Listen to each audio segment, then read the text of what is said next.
The Italian-American Mafia is one of the most notorious criminal organizations in history.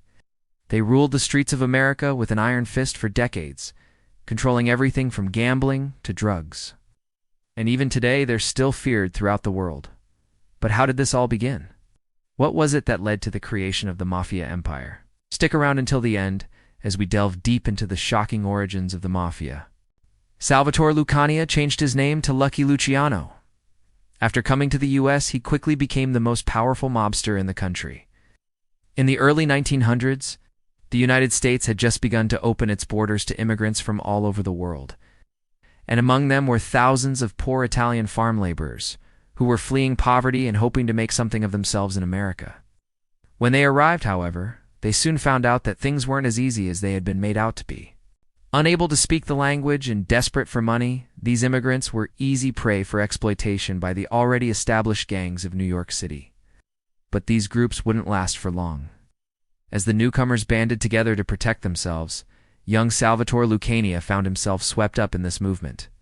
After serving time in prison for robbery, he changed his name to Lucky Luciano and set about creating an organization that would allow him to rise to the very top of the criminal underworld. Lucky formed an alliance with two other gangsters, Frank Castellano and Joseph Masseria, and together they began to take over the territory of the rival gangs, which had been formed by recent Irish and Jewish immigrants. The three gangsters employed a new strategy that allowed them to gain control over a much larger area than any of their predecessors had ever imagined possible. This new method was called the Commission. It involved forming a governing body of high-ranking members from each family who would meet regularly to discuss important matters and vote on crucial decisions. This way, no single member could become too powerful and threaten the balance of power. It also allowed for more cooperation between families on lucrative projects, such as bootlegging, the illegal production and sale of alcohol. During the 1920s, when alcohol was banned in the U.S., this trade alone made them millions of dollars and helped them to expand their operations across the country. In fact, during this time, the Mafia grew so powerful that it was estimated there were over 100,000 members by 1931. The only thing standing between them and total domination was the police force, who were determined to stop their reign of terror once and for all. Tensions reached a boiling point when a mysterious gang war erupted in New York City, leaving dozens dead and many more wounded. To make matters worse, the police seemed unable or unwilling to intervene. As the violence escalated, the public grew tired of the bloodshed and demanded that the city's leaders do something to stop it. Officials, however, were in a difficult position. On one hand, they knew that doing anything would risk angering the Mafia and starting a full-blown gang war. But at the same time, they couldn't bear to watch any more innocent people get hurt. Eventually, they decided that enough was enough. A task force was assembled, consisting of the best detectives the city had to offer. Their job: find out who was behind the violence and bring them to justice. After months of investigation, they uncovered a shocking conspiracy that reached all the way to the top of the Mafia hierarchy. What they discovered was a secret meeting between the 5 most powerful crime bosses at the time, known as the Commission. At this meeting, they had decided to divide the city into 5 separate territories, each ruled by one of the 5 families.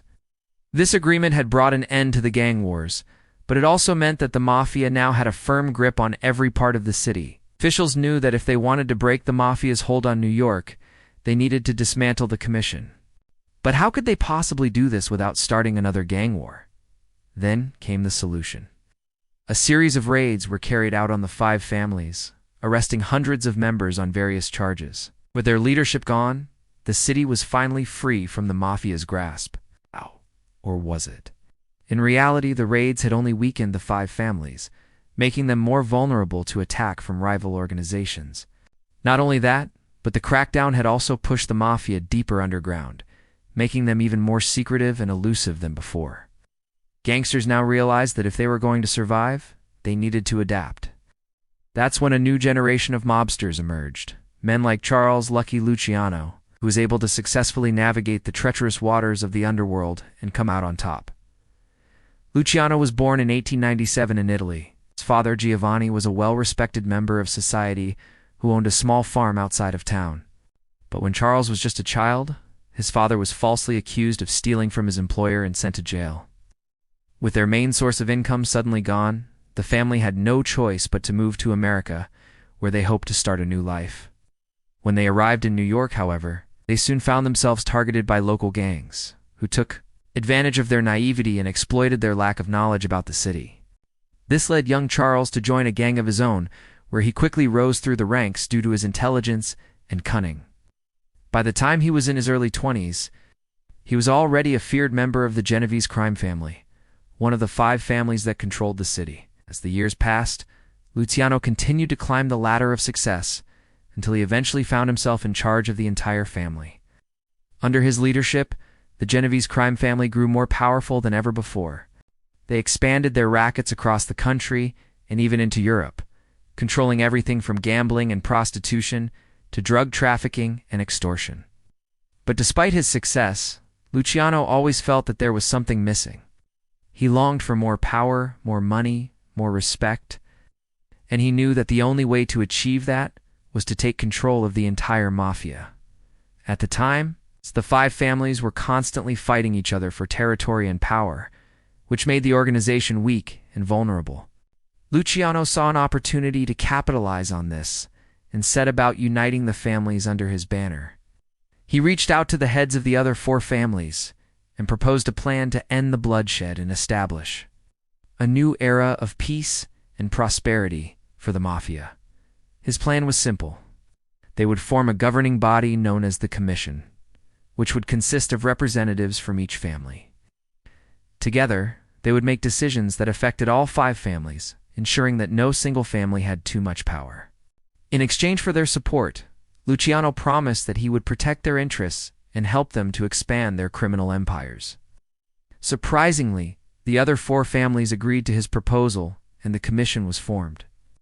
With the support of the other families, Luciano was able to solidify his power and make the Genovese crime family the most feared and respected of the 5.